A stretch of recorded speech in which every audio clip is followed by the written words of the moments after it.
outside. I don't know if it's after 3. I think so. I'd have to double check the format of it. Pop off.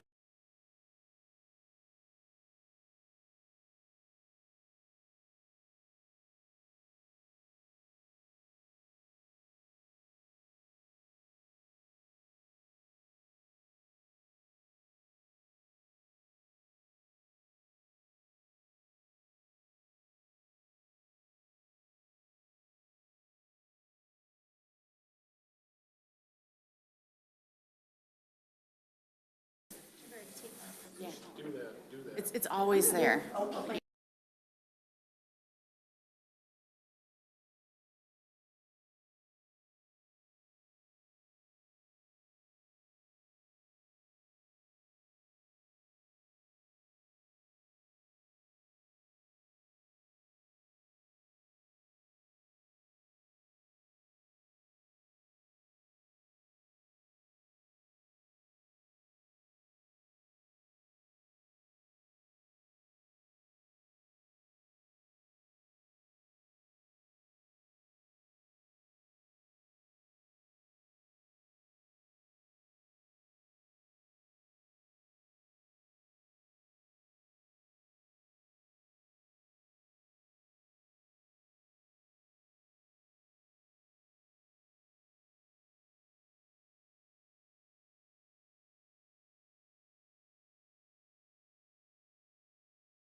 Call to order the St. Clair County Board of Commissioners meeting for May 15th, 2025. It'll be 6 o'clock here in about 30 seconds. We have a Pledge of Allegiance, please.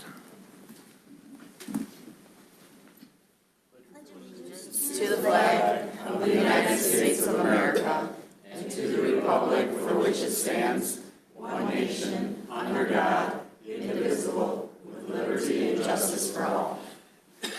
Excuse me. Roll call, please. Commissioner Angie? Present? Commissioner Beeden? Present. Commissioner Trello? Present. Commissioner Felix? Here. Commissioner Rushing? Here. Commissioner Vanden Bosch? Here. Chairperson Samasco? Present. Any additions, deletions, changes to the agenda? Hearing none. Item 5, motion to approve, please. Make a motion to approve the agenda as presented. Support. Motion support. Any discussion? Hearing none. All in favor? Aye. Motion carried. Item 6, we have motion, please. This time I make a motion to approve and file the minutes for April 17th, 2025 commission meeting and the May 1st, 2025 standing committee meetings. Support. Motion support. Any discussion on item 6? Hearing none. All in favor? Aye. Opposed? Motion carried. Item 7, proclamations. There are no proclamations that I see. Move on to item 8, the consent agenda. If we can have a motion, please. At this time, I'd like to make a motion to approve items 8A through 8F on the consent agenda. Support. Motion and support. Any discussion? All in favor? Aye. Opposed? Motion carried. Move to item 9, reports of standing of special committees. We'll start down here on the left with Mr. Vanden Bosch. Dave, anything to report? No, nothing right now. David? I went to the veterans meeting. Kind of humorous. I'm the new board member, so I'm going to try to attend more. But in the past 14 years, I guess they've had one time a commissioner's come to their meetings, other than the time I showed up. So I'll try to attend those a little bit more. So, Bob?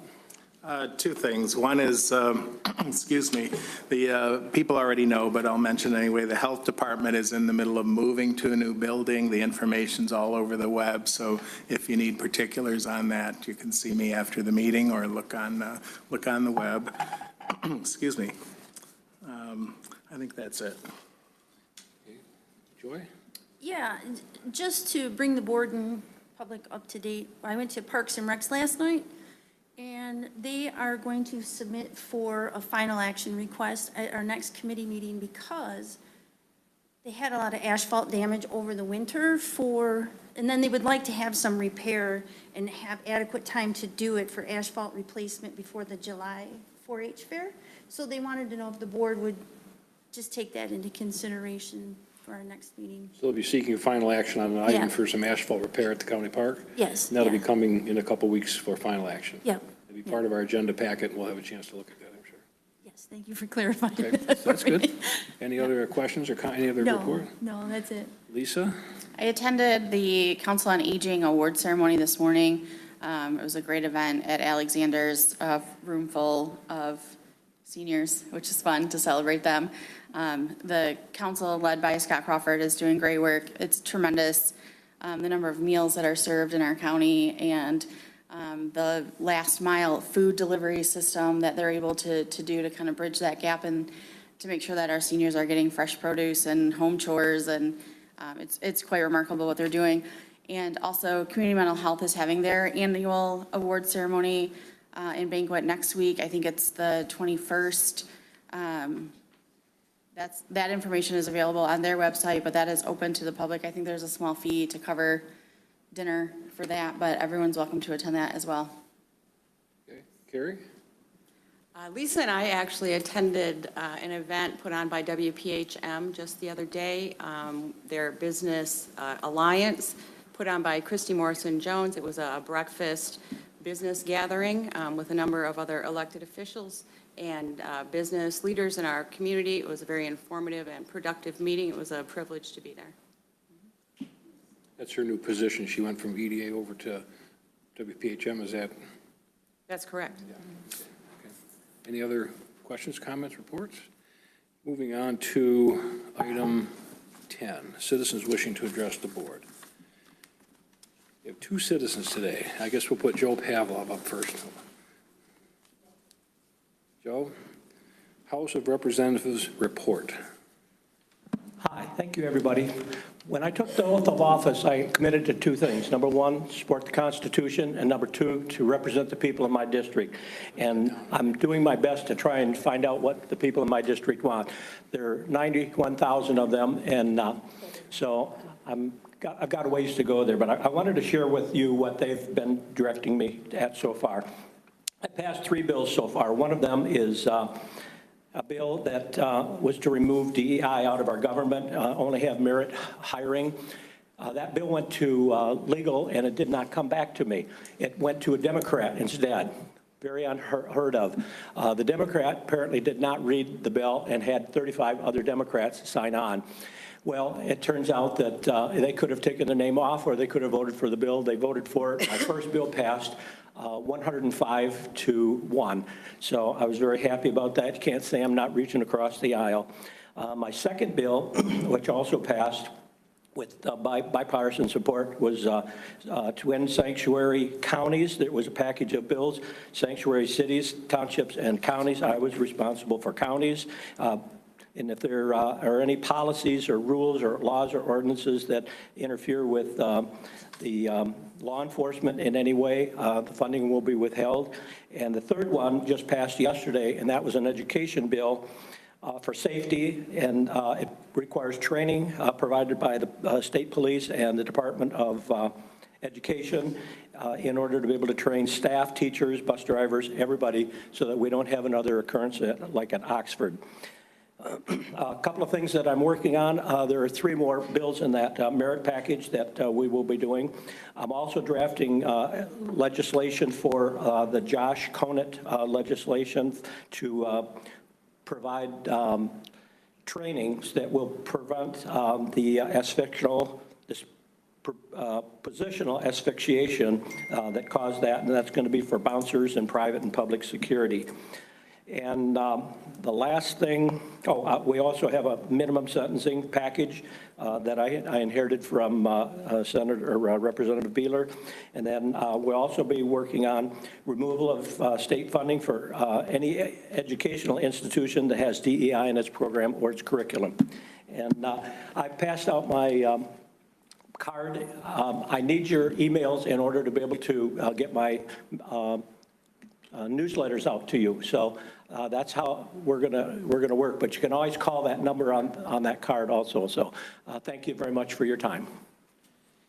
Thank you, Joe. This next citizen, Eileen Tesh, regarding solar. Good afternoon. First, I want to thank the board for their action on the solar ordinance. Today, there was an article in U.S. News, Chinese surveillance devices capable of causing mass blackouts found in green energy inverters. And what the article basically says is that surveillance tech have found in power inverters from China, which we know most of the materials do come from China, are used in green energy infrastructure and could trigger catastrophic widespread blackouts. The road communication devices discovered inside inverters heavily relied on in the solar panel and wind farm industries have prompted concern among U.S. Energy Department officials. The officials also added that these inverters are used in batteries, heat pumps, and electric vehicle chargers. My point is that I understand that there is no development as far as solar taking place right now in the county. However, we have to stay vigilant and to be aware that, the board may have to take additional action if in fact they start the development. Thank you. Thank you, Eileen. No other citizens to be heard at this time. We'll move to item 11, unfinished business. Nothing on the agenda. Any unfinished business to bring up? Hearing none, we'll move on to item 12. We need a motion on 12A, please. This time I move to approve the April 2025 county disbursements in the amount of $14,839,609.77. Support. A motion and Which support. one was it? Joy. Any discussion? Need a roll call, please. Commissioner Beeden? Yes. Commissioner Trello? Yes. Commissioner Felix? Yes. Commissioner Rushing? Yes. Commissioner Vandenbach? Yes. Commissioner Angie? Yes. Chairperson Samasco? Yes. 12B, motion.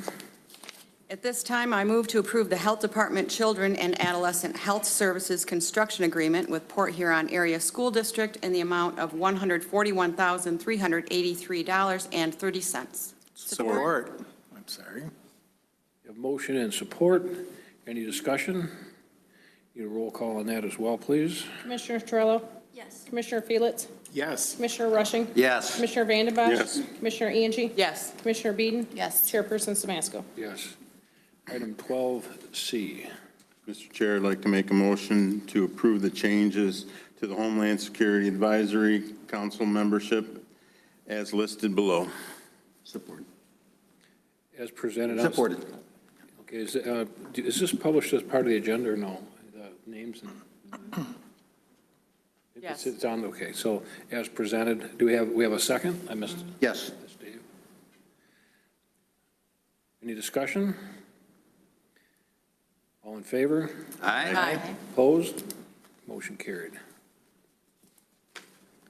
12D. Chairman Samasco, at this time, I'd like to make a motion to approve the use of opioid settlement funds for the mental health court in the amount of $81,825. Second. Motion and second. Any discussion? Roll call. Commissioner Felix? Yes. Commissioner Rushing? Yes. Commissioner Vandenbach? Yes. Commissioner Angie? Yes. Commissioner Beeden? Yes. Commissioner Trello? Yes. Chairperson Samasco? Yes. Item E, please. At this time, I'd like to make a motion to approve the fiscal year 2026 Michigan Mental Health Court Grant Program application in the amount of $455,229. Support. We have a motion, we have support. Any questions, discussion? Roll call. Commissioner Rushing? Yes. Commissioner Vandenbach? Yes. Commissioner Angie? Yes. Commissioner Beeden? Yes. Commissioner Trello? Yes. Commissioner Felix? Yes. Chairperson Samasco? Yes. Item F. Mr. Chairman, at this time, I'd like to make a motion to approve the case structure change request for the Journal Project in the amount of $64,400. we have a second?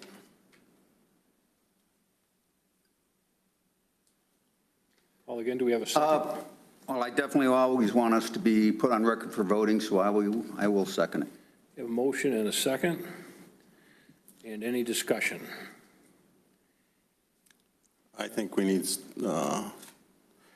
McMillan to come up and explain a few things Mike, for us. can you come on up and tell us a little bit about what you know about the status of that project? What was up before us for committee, we had quite a bit of discussion about it. We have some familiarity with it. What are you here to tell us about approving that request? Well, good evening. Thank you for having me. Just a bit of a background here. We came to this point because the circuit court case management system that we had from the state, they implemented that right around 2013 when I came back to St. Clair County. They had just implemented that. It was a disaster. It didn't work. The state pulled the plug on that. And there was some other issues that we had with our juvenile system and our probate system. So at that time, the judges of the St. Clair County courts and all the court administrators, including the elected county clerk at that time, decided that we would go a different route. We decided that we were going to be the first court in the state to be all-inclusive. We would be paperless. We would, the probate, juvenile, circuit, district courts would work together, and it would be a point of efficiency and a point of excellent customer service for our citizens. This is not an easy project. This is not a project that has been undertaken in the state before. We did our due diligence. We went out to California where this system was implemented. We toured 3 different independent courts. We spoke with the court administration there. We spoke with judges there. We spoke with staff there. And we were very impressed by what we saw. We contacted many other courts across the country who had this system implemented, and likewise, they were very happy. We had not have any negative, nothing negative to speak of. So we brought this to the board. We picked a company, again, that we felt was very, very well respected. Their cost to implement the project was very reasonable. We felt that that was appropriate. So we signed the contract in December of 2019. 4 months later, the world upended a bit. COVID began. Our project was put on hold. Really, we didn't pick up the project until, realistically, middle of 2021. We had some on-site work, some off-site work. We tried to get some things done. We had a project manager in place who ended up leaving in February of 2021 for various reasons. But we didn't get a lot done between the time that we signed the contract and 2021. In 2021, in February, we brought on another project manager. He had already been working here in the courts and had done some work for the county clerk at that time. Very good technically, very good when it comes to doing the nuts and bolts. From a project management standpoint, I think we spun our wheels a little bit. I don't want to say that's because of him at all. He was fantastic. I think we didn't know what we didn't know. What I did know in this project is we didn't want to do it wrong. We did not want to do this project wrong. There were other courts in the state who did the project wrong, Saginaw being one of them. They implemented a case management system from one of the vendors that we had looked at and had turned down. They made the paper because they were no longer able to submit reports to the State Court Administrative Office. They were not able to timely handle cases. Cases languished, and they made MLive. And it was a big deal. And it was embarrassing for that court and those judges. I used to work in that court. I know all those judges, and they were very embarrassed. There was another implementation from a different vendor that was rolled out on the west side of the state that was equally as unfortunate. And that implementation is still not done. We want to do this correct. So that project manager was with us from February of 2021 until March of 2024. He left to go to a different opportunity, and our current project manager began in May of 2024. So in reality, we're about 4 years into a project that was really supposed to take 3.5 years. I can tell you that a project of this magnitude is hard. It's easy when you have a system that you just turn on and the things work, right? Even though it's the state system, the things don't always work. Certain components of the state system that we have now work. District court works. Juvenile court functions, doesn't work all that great. The probate system, again, functions, doesn't work all that great. The circuit court system, the one that is defunct from the state, is being held together by rubber bands and glue, and I think our county clerk could attest to that. It's a pretty poor system. We are in an urgent position to get this system up and running. Have missteps been made? Absolutely. That's why we're in front of you here today. When we initially did the case structure, which is the foundation of the house, as it were, again, we don't know what we don't know, and a document was signed off on that wasn't correct. That wasn't correct, and we found that out as we began to build the rest of the house, the walls and the roof, that the foundation wasn't appropriate, and we had to go back and fix some things. That's not the software company's fault. That's largely our fault. We have an excellent relationship with the software company, and we have folks from the software company on today. They're listening. I don't know if we can put down the screen and we can see them, or if they want to chime in, but we have Matthew Sorensen, who's a project manager, as well as Elliot Lee. We have an excellent relationship, and we're working toward this project being completed. I am 100% confident this project will be completed. I know that there's some rumblings out there about this project not going as planned. I don't think any project goes as planned. We've certainly had our bumps in the road. But we are in a very good spot with this project. And we are approaching the board right now to address an issue that we had at the beginning of this. We have to have the good foundation with which to build the rest of the house. I'll open the floor for any questions. That's just kind of a brief synopsis of where we are. Thank you, Michael. If any of the commissioners have questions for our court administrator? I have lots of questions. Certainly. All right, Dave, go ahead. Do you know how much percentage of work has been done? Because this, if you look at page 14 of the actual contract, it was a 12 to 24 month, not a 3.5 year project. So that's what the contract reads. So do you know how much percentage of the work is done so far? It's difficult to really indicate what percentage. And again, I would probably. Just an estimate, 60%? I would say probably our interfaces, I'd say we're probably about 60% done. All right. Do you know how many hours? Again, I'd like to have those. Can the software folks hear us? Yeah, I can hear you. And Is this I Matt? think I'm unmuted. Is this Matt? Yeah. Yes, it's Matt. Yeah, this is Matt Sorensen. Matt, what would you indicate as far as the percentage? And Matt's with the company, Mike? Who's Matt with? Matt is with Journal Technologies. Okay, We were requested to have a member from the software, a representative from the software company here today to speak with you. To answer I would say, Mike, you're correct. We have 60 to 70% of the work done. The big outstanding pieces are the interfaces that will connect with the state's reporting systems, and we're diligently working on that right now. And we're committed to work with Mike to see this thing through to the end and provide a good product. I got a few more questions. Yeah, I didn't mean to interrupt you. I want to get the correct information. Anything that can assist. So we need to get all the information we can to get this. The contract, if I read it correctly, they are to get paid after it's live after 30 days. And this is supposed to be done within 2 years on the initial contract. That's when they were actually supposed to get paid, correct? That's correct. Yeah, once it goes live is when. But we're looking at a $64,000 plus change order to pay them now? And this is for work that they've already done. It's for work that they've already done that we're asking them to redo. That means that it was about approximately 372 hours at their hourly rate to pay for this.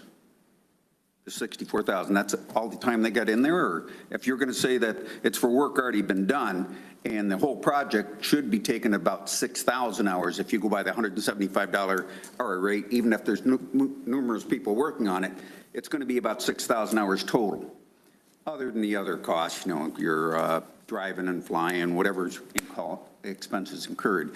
But if I do the math, it's roughly 6,000 hours of work that needs to be done to get this up and running, and that's what the 1.15 million is on. I don't see how, and I'm just going to talk off the top of my head, $64,000, I don't see how this should hold this project up, because I have concerns that we have a contract that's been going on in excess of 5 years now. To say that you're completely confident they're going to do it, their actions show that they're not, for lack of a better adjective, competent to get it done in 12 to 14 months. What are we going to be looking at in 12 to 14 months if it still isn't done? Are we going to be looking at another $64,000 bill, but we need this additional money to complete it? If we were to ask them to change something against the work they've already done, I would expect them to come back with a bill. Could we potentially ask for a refund if they do not get done within this? Because I think that's a reasonable insurance. I think there's a contract in place, and if that were to be, a reality, you would have to talk about a renegotiation of that contract. If you went over the contract, this contract is very friendly to their side, not our side. And they get to dictate the amount of monies that can be charged. If the contract, both parties, if we decide to, and we can't exit, they could come back and say, well, this is the amount of money you owe us for an unfinished product. This is a very friendly contract to their side. So I'm not that confident that they're going to complete this in 12 to 14 months with an additional $64,000. Respectfully, I do disagree on that because, you know, everything that I've experienced with them has been a willingness to complete the project. And again, when you're building a brand-new project in the state of Michigan, and I can tell you from a court standpoint, we want it to be a project for the state of Michigan. We want to do what needs to happen in our court. You know, did they, you know, maybe underestimate time at the beginning of the project with what they had? Yeah, I think they did. Well, we all have different, and I'm rambling here a little bit, we all have different experiences in life. Back in the 1990 to 2000, I was a programmer for the company that I own, 36% of Spartan Carbide, and I did all the programming. We used Paradox, and it was about a 500-page. I had to have every comment, every letter, everything correct to print out reports so that our secretaries could do the job reports, and an awful lot that was involved with that. This is surely much more complicated, but they're supposed to be the pros at this. So my next concern is, you're saying this is urgent. Well, we received this 2 weeks ago. And now we want it for final action for $64,000. Is it possible, how can we get any type of guarantee, and I'm just talking off the top of my head for the right wording, that this company, if they do not perform in the next 12 to 14 months, for our consideration, for every board member to have a position on it and take where they are going to support it or not support it? Because potentially I would support it. Right now I don't believe I can, because we're given a company that was, in my opinion, incompetent in getting the project done from what they stated. They're supposed to be there. The contract said 12 to 24 months. Now we're at over 60 months, even if we throw in COVID in there. So I have concerns about giving them $64,000, and I still don't think they're going to have it done in 12 to 14 months because of their past record. Well, again, their past record that we looked at outside of this project has been stellar. And I can tell you that we have been pretty nitpicky when it comes to the things that we want done with this project. And I can tell you that from a standpoint of the circuit, probate, and family court, anything that I've asked them to do, they've said yes. And I can tell you that I've been on many projects in my life that the word scope creep comes into play, right? That's out of scope, that's out of scope, that's not something that we can do. I can tell you that I have not experienced that with this company. We have asked them, and I can tell you that when Matt spoke about interfaces, the interface with the Law Enforcement Information Network, with Secretary of State, with our court reporting software system, with the State Bar of Michigan, these aren't easy interfaces to deal with. And the state is not easy to deal with. And so I imagine that something they thought was going to take 3 months and dealing with one person from the Secretary of State has morphed into 9 months. Well, you're going to get more from other commissioners, but Yeah. how potentially are we going to have a guarantee that in 12 to 14 months, because that's what they're asking for, 64,000, I'm not sure why they're asking for it. Potentially, we could consider that at the end for additional work or something, but to front them money to show that they haven't done the project already, I'm concerned about that. Well, and again, I can refer to Matt on that one if we'd like. Matt, did you want to answer that? Yeah, the $64,000 in the change request, as Mike has stated, is for work that was completed for our structure phase and signed off by a representative of the court. Now we're having to go back and change some things. We don't have to change all of the structure. We just have to change pieces and portions of the structure that we determined were not correctly given to us in the requirements. So in order to go back and fix that and then move the project forward, that's what we need to do. Well, Matt, if you could answer a question, if this does not get approved, what potentially is going to happen with this software project? We are committed to and working on the project. I would need to defer to our legal counsel on that and see where we needed to go. But right now, I'm committed to working with Mike and getting this done and getting it done the right way.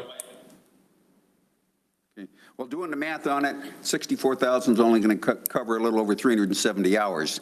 So that's a small, minuscule part of the total package. Why that has to be fronted prior to the end of the project, I might want to consider it, and I'm just talking off the top of my head right now, at the end of the project, adding it on to, I don't know if that's an option or not, or potentially tabling this for a month to get some type of guarantee that we're going to get a product other than just, we're giving them 64,000, change order, and we still got the same contract, and it's very friendly to them. And if you go to Schwartz Major, and he's the attorney, but I got concerned with the language on here. This is not friendly to the county.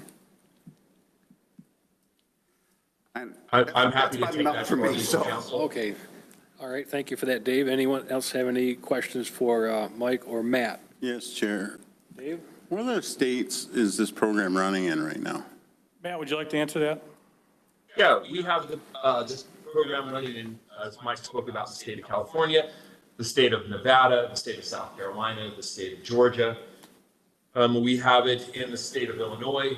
We are currently live there and implementing in another location. We are implementing in Ohio.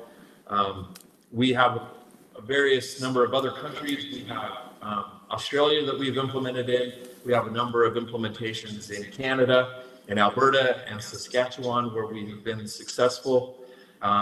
And the Guam and the Northern Mariana Islands. So we have a number of courts and a number of different locations. Now, am I wrong in assuming I was told that the work stopped in 2024 for a period of time? Why? I Not don't know if the work- sugarcoating it for me, please. Don't blow smoke. Oh, no. Matt, do you want to answer that, and then I'll chime in? Yeah, sure. I don't know that the work stopped so much as the work kind of slowed down. And the reason that was is we had a number of testing items that were not being tested, and so we had to pull back. If you look at the contract, there's 15 days to test and provide results back. And I think we've been pretty generous in that testing, and some of that testing is just prolonged, and we haven't gotten information back. So we pulled back because we weren't getting information. Mike, is that fair enough? Yep, absolutely. But now I've heard that you're wanting to shorten the testing to 5 days instead of 15 for the final test. Because we want to get this project completed, and we Yeah, want to but make sure that. You shorten the testing days, it's just going to cause a cluster. Because when you've got to find the odd cases to create the havoc, that it's not the simple everyday case that we run through cookie cutter. It's the goofy one that doesn't make sense. And you cannot sometimes find that in 5 days. Correct. We want to avoid that happy path testing. We want to find those oddities. And you know, if we need to prolong it, we prolong it. And I think Mike can probably attest, we've been very generous in those testing days. We have prolonged those throughout the project.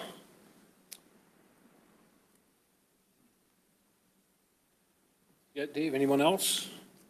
I got a couple Go ahead. questions.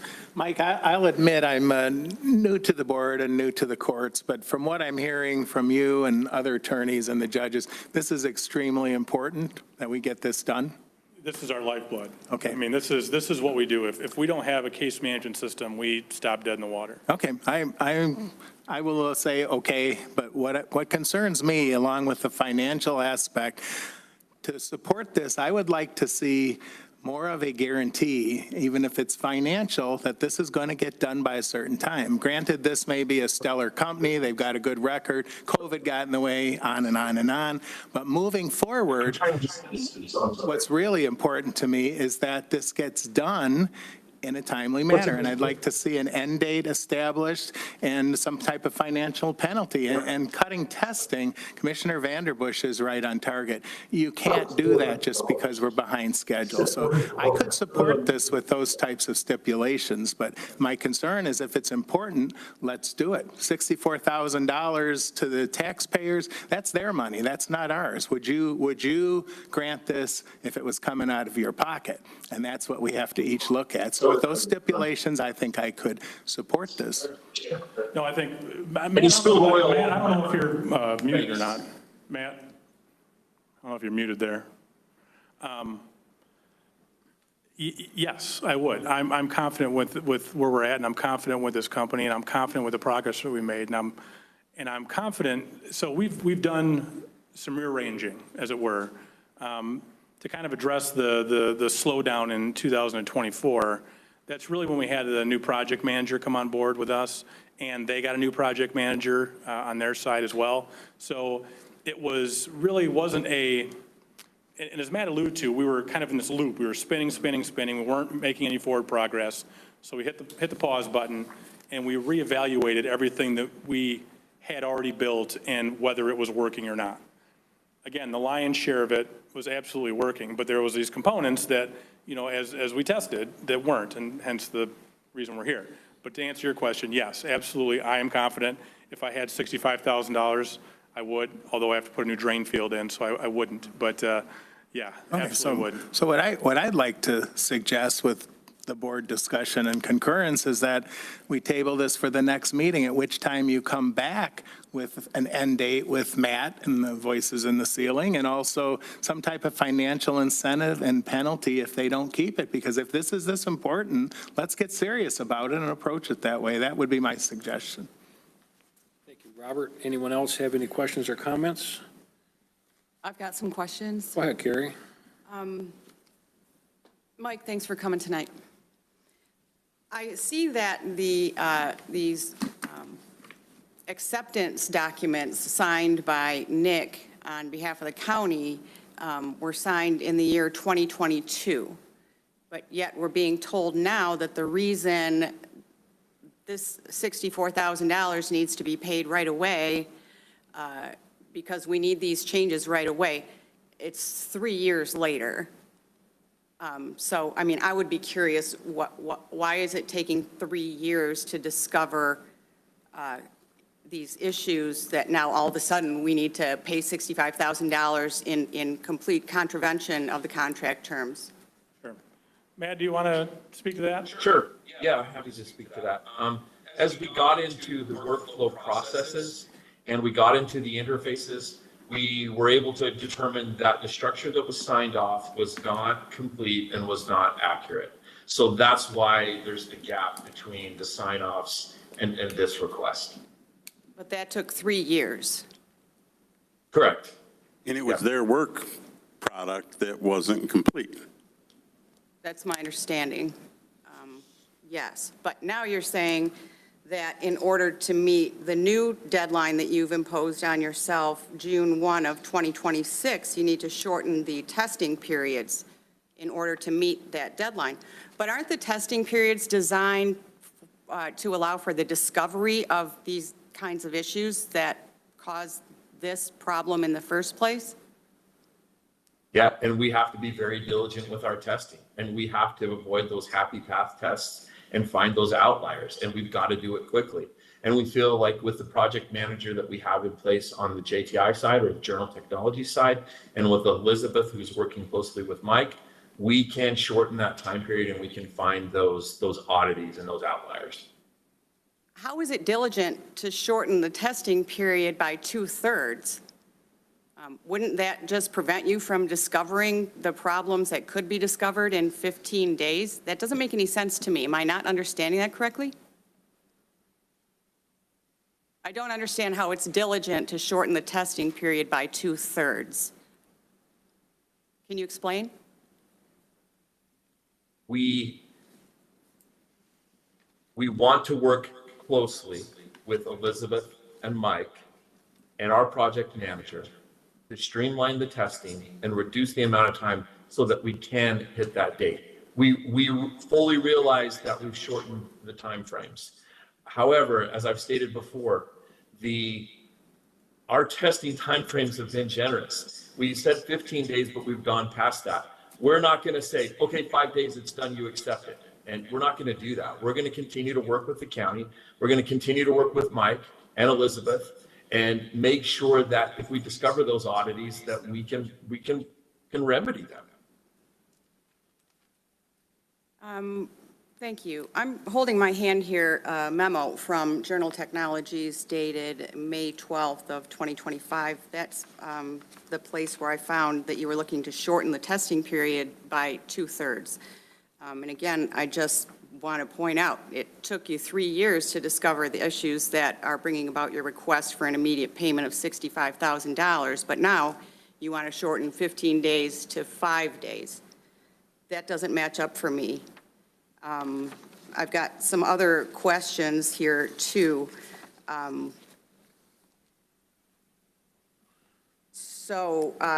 Regarding full integration of all of the courts, it's my understanding that when the project began, the vision of everyone was to integrate all of the courts together: district court, circuit court, probate court, juvenile court.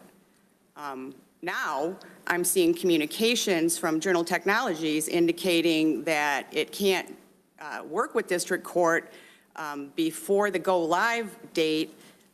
However, being a 30-year legal secretary and attorney, I can say that district court is where probably 80% of the cases that come to a court originate.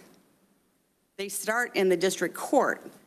So how is it exactly that you can deliver the product to integrate all of these courts together while leaving district court out? We don't want to leave district court out. We don't want to do that. District court called, the court administrator from district court called me and told me that she would like to hold off and go last after circuit court had gone live. And I provided information to her and to Mike saying that while we still want to continue to work, we are going to follow her wishes and focus on circuit court. They're essentially on two different systems right now, so the information would have to be manually passed from district court to circuit court. I fully understand and realize and had the conversation with the court administrator in district court that I knew that that's where all the work started, and they're an important part of the St. Clair judiciary. So I see an email from you to the district court administrator, Ms. Gerard, dated May 8th, indicating that if district court were to go last, there might be some additional costs that would be incurred over and above the contract price and the $64,000. If there are change requests that come into play, then yes, there would be additional monies, and those would be things that would be out of scope or changes that would need to be made because we are dealing with circuit court. I guess I'm confused about how district court is out of scope when the whole project originated as a plan to integrate all the courts together, and 80% of the cases that come to court start at district court. I'm really struggling to understand that part, but I've got another question too. Sure. In your May 12th memo, you're indicating that the LEAN, which is the Law Enforcement Information Network, that is an extremely important database that houses everyone's master criminal history. It's quite necessary for police officers, judges, and prosecutors to have that information, and court officials at their fingertips, especially for judges who are sitting on the bench deciding whether to take someone's liberty away or not. It's an extremely important database. Sure. But yet in this document, your May 12th memo, you've indicated that lien and probation work will require another change order and a separate statement of work and a new budget because, quote, probation was not included in the original set of requirements. Can you explain that to us? It was told to us when we worked with Nick that those probation calls would not be necessary or needed. I'm not sure I understand. Can you expand on that? It was told to us by the former project manager that we did not need to take into consideration or program for those probation calls, that that was not necessary.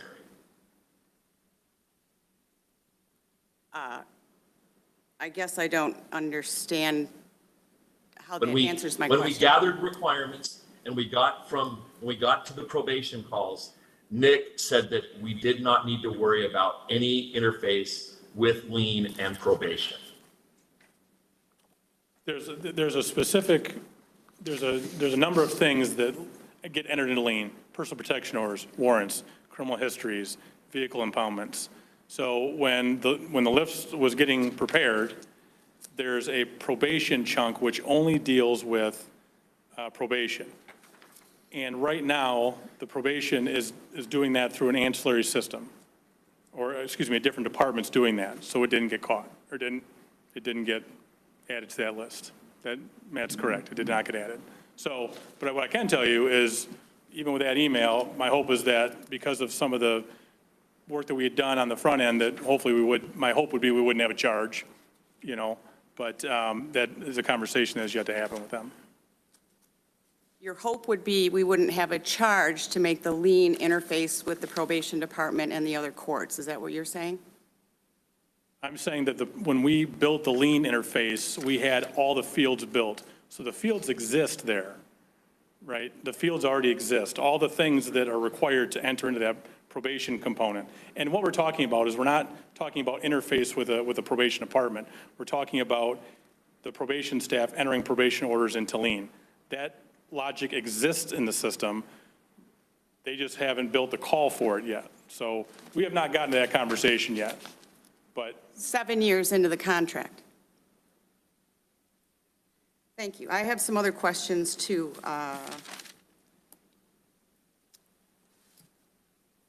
The current contract, hold on one second. Our county IT department says the original vision and reason we entered the contract was to have all courts integrated together. But the May 8th email, as I indicated, stated that district court wouldn't be involved until after go live, and then it would cost additional money.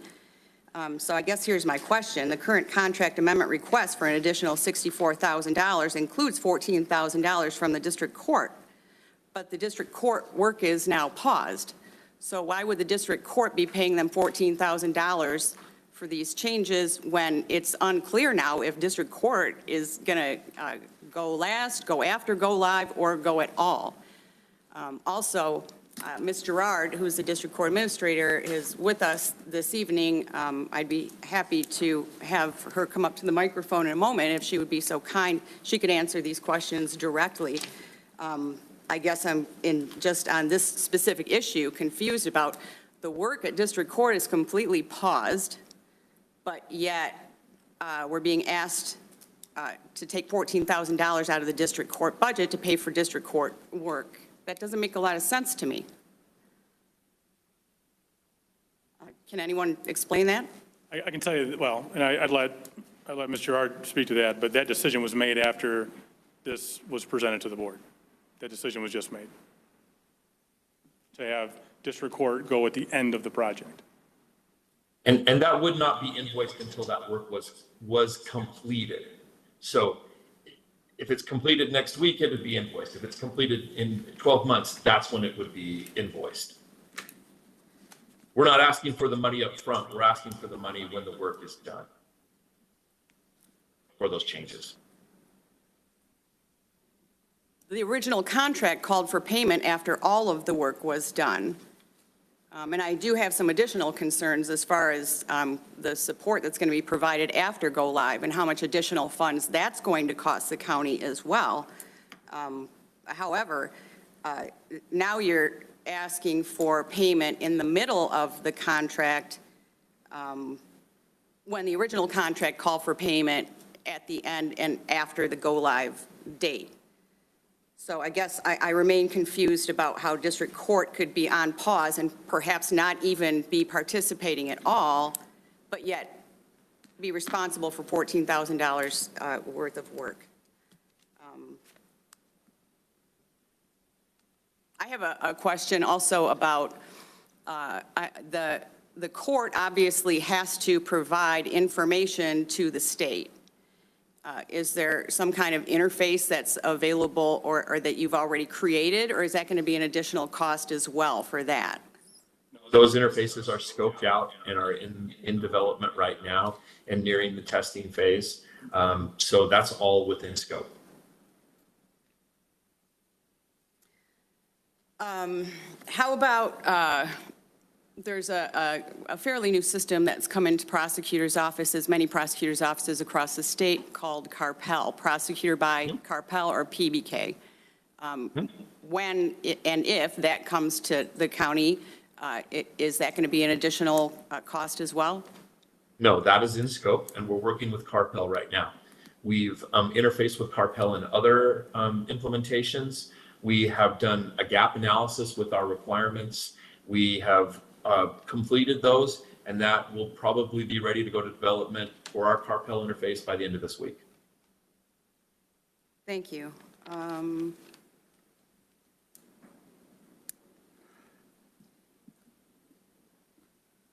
Thank you. I don't have any other questions right now. Thank you. Thank you. Steve, I got a few more. Just want to, does anybody else take a shot before we start doing I seconds? don't want to take a shot. I just have a I don't question. want, we'll get there in a second. Dave, go ahead. Mike, what is the project completion date? So right now, we're looking at June of '26. Okay, so that's your best case scenario. What's worst case scenario? We've been under contract since 2019. I understand COVID, right? But looking at your dates, it's still 2021. That's still 4 years. So 4 years, we're at 60, 70% if we're being generous. A year and a half for a year for the last 30%? I mean, is that realistic? It is. Okay. And again, we have made shifts on both sides, and when Matt talks about changing the time frame from 15 to 5, that is for the circuit, probate, and juvenile courts. We have dedicated a vast amount of resources to get those testing requirements done. Worst case scenario is this doesn't get approved and we don't have a case management system. Besides the state program. Yep, the state program, which Oakland County just signed on for, and there it's a 3-year window before the state implements that system. So we would be at the tail end of that 3-year, and at that point, we are actually further away from the system that we have now, the MyCourt system, the one that's held together by rubber bands and duct tape, is better than the state system. The trial court system, TCS, it's back to the 1984 green screen technology. We'd be going back in time from the POS system we have now. Back into the AS400. Commissioner Angie still has the Used floor. forever. Dave, hold on. Let Commissioner Angie finish up, and then we'll, before you get moving on here. Were you done, Carrie, or did you have some? Oh, Oh, thanks, I'm Steve. sorry. Lisa, I'm Yeah. sorry. Lisa has the floor. Sorry about that. No, I think I'm good for right now, yeah. Thank you. Thank you. Is any, before we move on to seconds, is anyone else? From you? I just want to say a couple things, Dave, and I'll let you take another shot at what you had a question. To me, the question, I looked at the contract. Carrie Angie sent that to me. I pulled some excerpts out, and then I called Corporation Counsel because he was here at the committee and suggested that we should approve this. And then you weren't here, Mike, and the person from Journal wasn't here. And I went and saw the chief judge. I saw Mike West last week. I stopped in and we had a chat about this. So the question I had for, after reading the contract is clear. You're supposed to unify all the courts, the three phases, court, circuit, probate, district, that's all in there. So some of this is very well taken that, some of this disconnect and why things are being missing.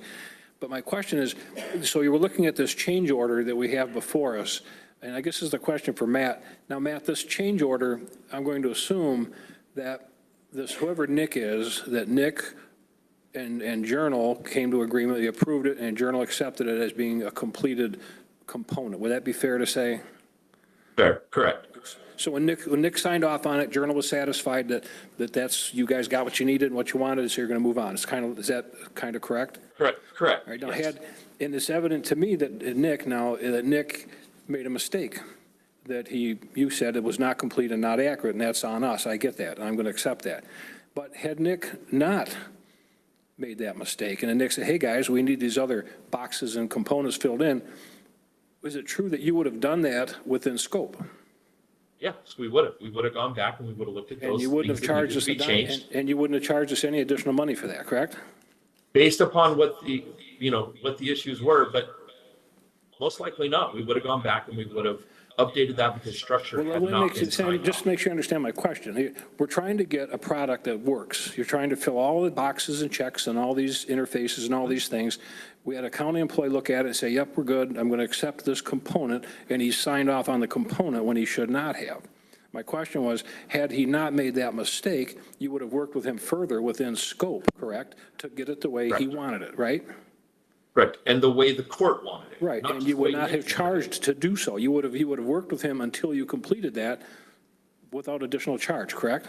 Yeah. And then we signed off, we continued to do work, we got down the road, we made other changes, we did other configuration. When we got to interfaces and process, we realized, oh, what Nick signed off on was not necessarily the right thing. Well, And we did that through consultation. I guess my question is one of good faith. I mean, you're working with a court, and you've got an employee that signs off on something that was, as you said, not complete, not accurate. You know that now.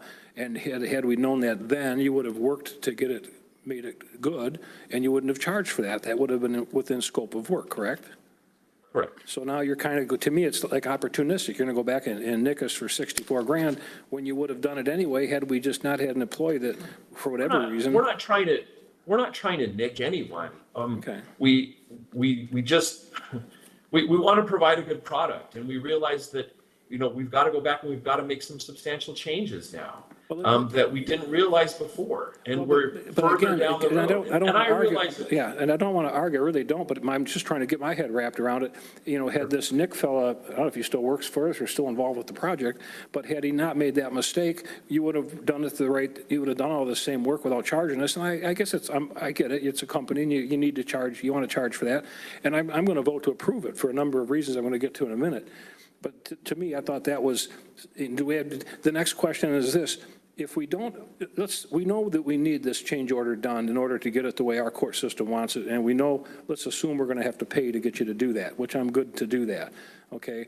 Does it have to be done right this minute? Can we hold off? Do you have to do any of this work in this change order in order to complete your contract?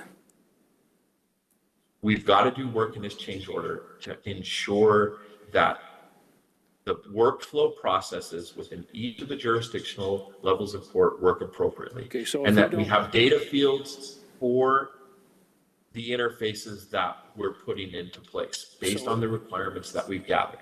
So if we don't approve this and do this work and get this done, that will impede your performance of the contract. Is that what you're telling me? It may, yes. Because that was a concern that I had, is because, when you have contracts, parties aren't supposed to impede performance. Now, Mr. Fletcher told us a couple weeks ago that we had an employee that inappropriately signed off, and we're on the hook for that 64 grand. I've got a circuit judge, chief judge, that told me the same thing, and in good faith on the county, they want our corporation counsel, who, you know, I'm a lawyer, Carrie's a lawyer, but neither of us are the county's lawyer. And in my business, when my lawyer tells me to do something, I try to tend to follow that, because in my experience as a lawyer, when people don't follow my advice, they usually come back and they regret it. So, and then I talked to Gary Fletcher about the section in the contract for termination and how the costs work and how you're entitled to bill for all work done to date up to the point of termination. And that was a point that I want to share with the board. To me, we need to pay the $64,000. It sounds like if they don't get these components done that should have been done before, that they didn't have to pay for, but now they've got us by the short hairs and they can make us pay, I think we got to pay. We pay that to get it behind us. We're 100% good faith. It's a $64,000 out of $1 million. They can't come back later, because if this thing fails, if this is a dog and they can't walk this dog, then we're not paying. And that's when you're going to have a lawsuit, because they're going to say it works and we say it doesn't work. And I want to have good faith with them. And I want to say, let's all get on the same page. Mike McMillan, I trust your judgment. Judge West, I trust his judgment. He really wants this system. I've worked with Pacer, we've worked with systems, and if they work, they work, and they're excellent. I carry an iPad that's got 15 years worth of documents just like that. I mean, if I didn't have that, you know, I mean, I rely on technology. So my point is, Corporation Council's advised us we should approve it. Our court administrator thinks we should approve it. And I know we've got Linda Gerard here. I'm very concerned about the interface between district court and circuit court. I've spent a lifetime of blue uniforms, don't like brown uniforms, that this court doesn't like that court, that this office doesn't. That's just so unfortunate and so unnecessary that we can't figure out why Gerard is not talking to you and you're not talking to Gerard, and people aren't. I talked to Judge Holloway down in Marine City. He's got an opinion. You know, it shouldn't land on our table this way. It should be, it's not a good warm feeling here for any of this. And then you got a contract that's 7 years old and everything else. But I'm afraid that if we don't approve it, that there may be a claim that we're impeding the contract. We signed off on it to get it the way it should be. I'm going to take Gary Fletcher's advice and say, approve it, work with Journal. Let's hope that we got everyone's attention here really well. If you want to table it for a month, that's not a bad idea. Let's look at that and have Mr. Fletcher perhaps, and maybe somebody tell us a little bit more what we can do. I hate to just say don't pay it. I'd either want to table it or pay it. That would be my position. So. Hey, Steve, can I ask you a question? Well, let me get Dave first, and then you. No, go ahead. Okay, go ahead, Gary. First of all, you indicated a minute ago that you might think that the $64,000 is part of the $1.15 million. It's not. No, it's additional. in addition It is. to. I got that. Yeah. Secondly, you indicated you're worried that they might have a claim that we've impeded the contract. Isn't it equally true that we might have a claim that they didn't complete the contract? Well, sure. It's been 7 years. Let's just run into breach. Let's call a breach right now. Everybody lawyer up, and we'll all go to court. Great. Right. That's great. Good idea. So I don't want to do that. I'm just saying, if you're saying they might have a claim, we might have a claim also. No, we do. Well, if this, everybody wants to get it done. Everybody wants to get it done and make it work perfectly. They're all over the place. They're in different countries and all. They can do it. Let's see if they can get it done. And if they can, hurrah, we've got it done. The court wants it. And I've got the assurance from our circuit judge, our chief judge, that they're not going to, this isn't going to happen again. Somebody's not going to prove something that's not going to work. They're watching this. Mike's watching this. You know, I think that was an anomaly. I just think, I'm afraid if we don't take our lawyer's advice and approve it for the reasons he stated 2 weeks ago, that it would be a mistake. Do you know what prohibitions have been put on the employee who took Nick's place to prohibit her from signing off on things? I didn't even want to ask if he's still, I don't know, he know who he is or if he works for us or he's on the project, and I have no idea. That's kind of secondary, you know, that should be looked at. Well, not really, because Nick signing off on it when he shouldn't have is kind of why we're talking about this. Well, I hope he's not this. Is Nick going to be signing off on the Go Live? Is that the same guy that's going to do this? So again, the prior project manager has gone on to other opportunities. We have a new project manager. She's been here for almost, well, a little, May 24, so a year. We're doing things differently on both sides to prevent this from happening again. There's 3 iterations of things. There's 3 versions of things. There's 3 opportunities with which to not have these issues. And I can tell you that the project manager has been instructed to absolutely not sign off on anything unless, and we basically have kind of a committee of folks who discuss what's going on. Nothing will ever get signed without an agreement of everyone. Well, isn't it true that that person sent out an email recently indicating that they were going to unilaterally sign off on something unless they heard back from people within 24 hours? This is Nick, Carrie, this is No, Nick this Holland? Nick or is something? our new, Oh, the new person. you mentioned that, Commissioner, and I couldn't find that email. I don't know if you have a copy of that email, but I don't have that email. What I can tell you is there were emails that were sent out that said, if we don't sign off, so we have these 3 iterations of different things, right? I'll use data conversion, for example. There's 3 iterations or 3 versions of data conversion. If we don't make a kind of notation or say, this is wrong, this is wrong, this is wrong, within that testing window, they assume that that's a sign-off. They assume that that's okay. They're going to move on to the second version. There were emails that went out that discussed that, to say, hey, we got to test these things, we have to provide input. If we don't, they're taking that as it's good. So those emails certainly went out, but I've not seen, and I'm copied on every single email from our project manager to anyone, I have not seen an email that says she will sign off on something without the input of myself or Linda or anyone else. I don't have that email. If you have that email, I'd love to see it. I don't know what you're speaking of. I apologize. Did you ask if she sent it? I absolutely asked her. Yes, we discussed that. And And she said she did not send an email that said that she would sign off on anything. And Carrie, I'm real sensitive to that too, that this, this employee there should be something, we shouldn't just, it's just like the elevator that doesn't work. We never went back and sued the company that we paid 30 grand to fix an elevator, that we should be suing those people, Quite concerning. Yeah, we should go back and I agree with you. Dave, Dave and Bob, are you done or? I've got a couple. Well, the first, Dave Vandenbosch, to see if he had something. We're going to have issues coming up. What's the annual renewal cost going to be for Journal when we're done? I don't have that exact amount. I want to say it was right around $150,000. A year. A year, which is not dissimilar than what we were paying with the state system or our on-base system.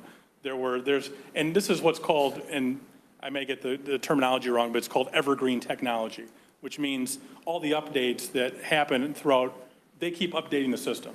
And the maintenance allows for that. So you're not sitting there 10 years later with a 10-year-old system. You always have the greatest and best. So that will take care of all the updates when the state throws us an unfunded mandate to make a change to our system? Will that cover that? Well, And then the expediency, because they'll sometimes make those changes effective immediately. I would say probably not. If the state comes. Especially when them in the West Coast, what's the guarantee on the timing of Well, their fixes? they're out of Georgia, or most of these guys are out of Georgia, I think, but I don't know. They're everywhere. I can tell you that if the state comes out, and as they routinely do, they say, we want to report on people who wear pink shirts on Thursdays, and you have to start collecting this information. Oftentimes, if it's a third-party vendor, it is the responsibility of that court to pay for those things. I can tell you in the 13 years I've been doing court administration, there's probably been this many of those, right? If it's small changes, workflow changes, if they give us a new case type, like we just had the extreme risk protection order case type come out, we can do that. That's something that we can do. So it's very customizable. We can create searches, we can create reports, we can create documents. But if it's something large that requires a big structural change, yes, I would imagine there would be a cost incurred with that, as with any other third-party vendor. We want to provide the training so that the court staff can manage it to some extent themselves, and they can make those small changes, and we're there to help them through it. And part of that license, maintenance, and support monies that's paid on an annual basis is for that.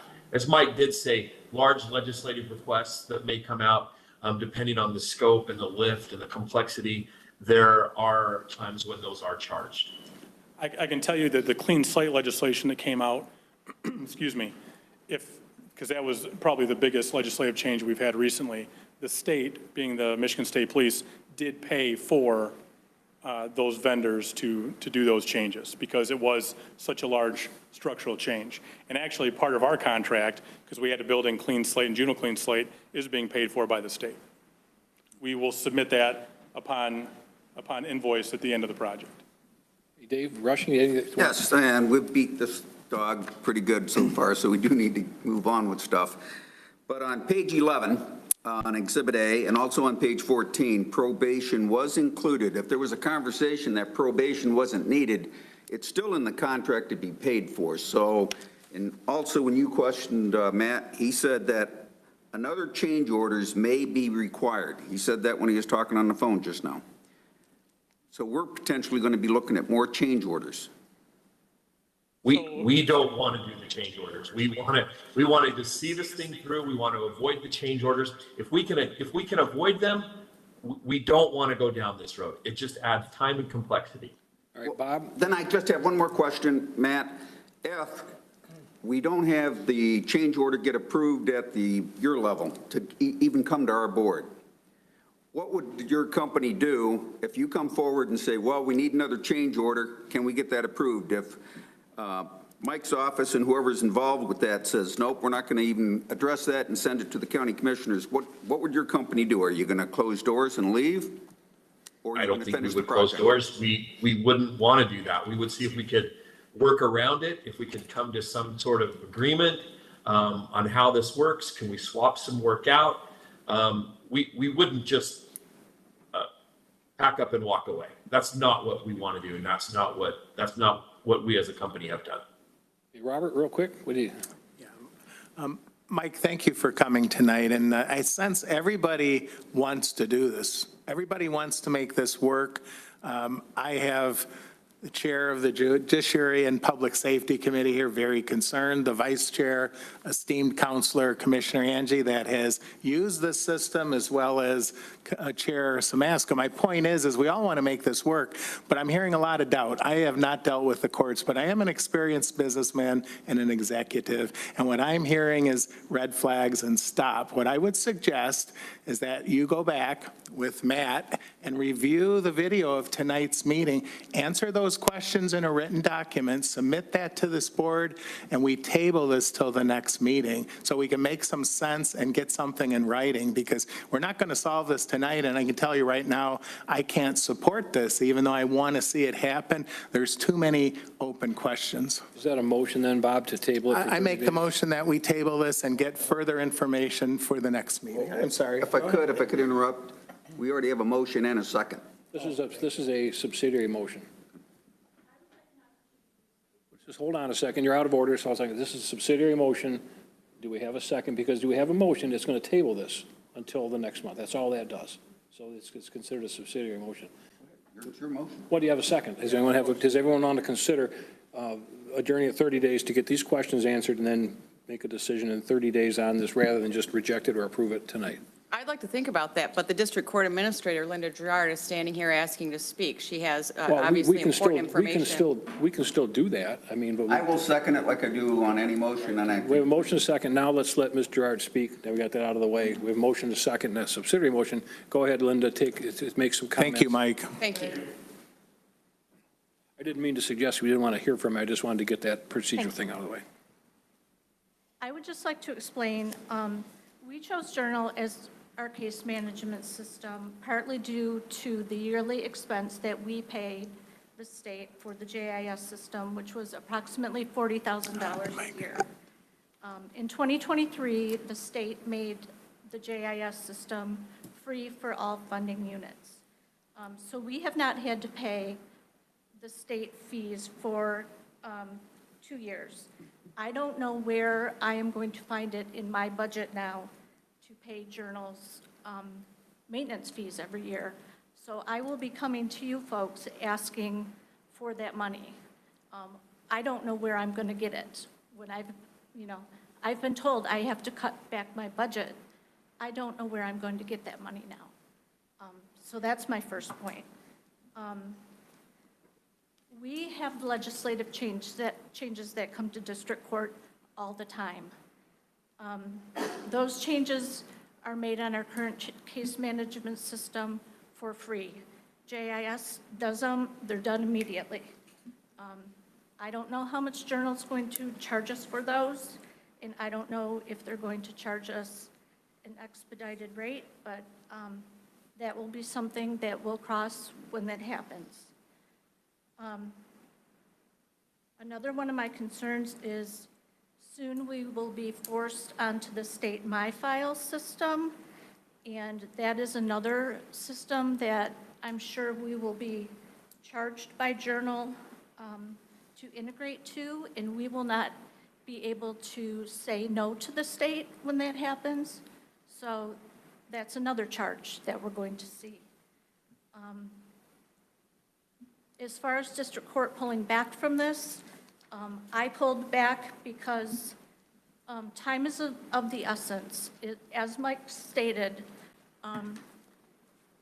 district court is not broken. Our system works fine. We are moving on to the new JIS system in July. We are not broken.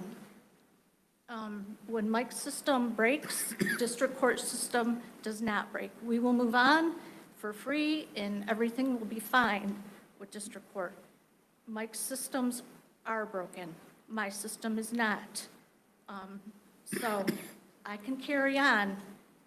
That's fine. So he can get his stuff up and running. And if there is time, in the short period of time till we go live, then if there's time, they can bring district court aboard. I just wanted to get that out there so it doesn't, there's no perception that, you know, I'm lagging behind because I'm lagging behind. I want him to get his items fixed because he is broken. I am not. And my items are free. His is broken and he's the one that has the issues. District court does not. So that's all I wanted to say. Any questions for Linda? I had one question, Linda. The contract originally incorporated all the courts, so the way I see this is, I know the district court system is operating well, that's great, but when they're going to coordinate through the journal process, the journal technologies, basically, it sounds like they're going to have cross-platform access to a bunch of stuff. I'm assuming that's not going to diminish your good system, but do you have any objection? I mean, it may be beneficial to the courts and law enforcement to have access through journal to do that. I mean, do you have any objection to the idea that it's in the scope of service to integrate? You just don't want it to be affected, right? I would prefer, you know, to go last, and if they have time to pick us up, that's great. It sounds like that was already relayed to them, but my question is more along the lines of they're going to do circuit, probate, juvenile, district. Okay, they're working on circuit, probate, phase 1, phase 2, phase 3. Sounds like you're good. Hey, man, we're good over here. Don't worry about phase 3 till you get your act together on phase 1 and 2. I kind of get that, but you're not opposed to them making this integration as long as it doesn't diminish you or cost you money. That's kind of what you're saying. Well, it is going to cost us Oh, money. no, I mean, yes. I know it's, if you're okay if you don't like the fact it's costing you money. If, you're opposed to that. I get that, so, okay. Yeah. Okay, thank you. It's also going to cost me money in the sense that I'm going to have to hire 2 additional employees to work my ticket desks. Well, when the state comes out with unfunded mandates, they're supposed to provide funding. Many times they do. Sometimes I suppose they don't. But, if there's a cost that's shoved down our throat, that's what that's supposed to be all about. But that's for another day. So any other questions for Linda? Okay. Can you explain to us what you just said about the ticket desk? What's that about? With our current case management system, our tickets come in very quickly, very rapidly. We process approximately 8,000 tickets a year. When you say tickets, you mean traffic tickets? Traffic tickets. They come in rapidly, 8,000 a year. It's a very quick process to process a ticket. With the journal case management system, it is not a quick process. It's a burdensome process. So what should take probably 3 clicks takes 9 clicks, and then we have to produce paper and scan paper. This was supposed to be a paperless process. It is not.